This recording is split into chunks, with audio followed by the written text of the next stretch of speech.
Last December, a fire raged through my house. It began in a conduit next door and exploded into my living room like a blowtorch, racing through the walls, ceilings, and up through the roof in a matter of minutes. It left me without even the most trivial belongings needed for daily life.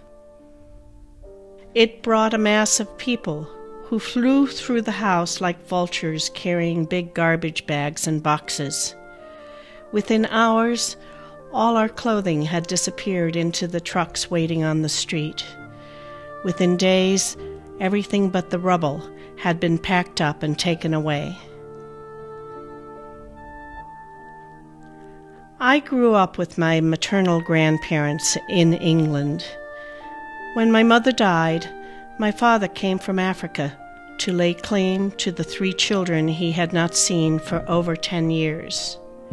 He took us away from all we knew and loved, and when we arrived in America on the 6th of January, I waited all day for him to recognize that it was my birthday. He never did. In the years that followed, my father went back to Africa, abandoning us to the care of unknown relatives. I made my way through college, and in the time that followed, I created a family of friends who stood with me for more than 30 years. Our house was filled with people, a place of welcome, warmth, and refuge for my children and their friends. In that big rambling house, there was always room for one more. As I stood on the sidewalk, watching my house burn down on that cold December afternoon, I was once more the little girl who had been blindsided. The feeling of abandonment and loneliness encircled me like a cloak. A shiver ran through my body. From nowhere, a pair of arms reached out and wrapped a coat around me.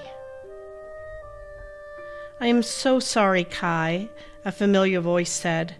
"Let me help you get warm." My friends and my children stood there, forming a protective circle around me. Over the next few months, my children, now adults, stepped in to ensure my safety and well-being.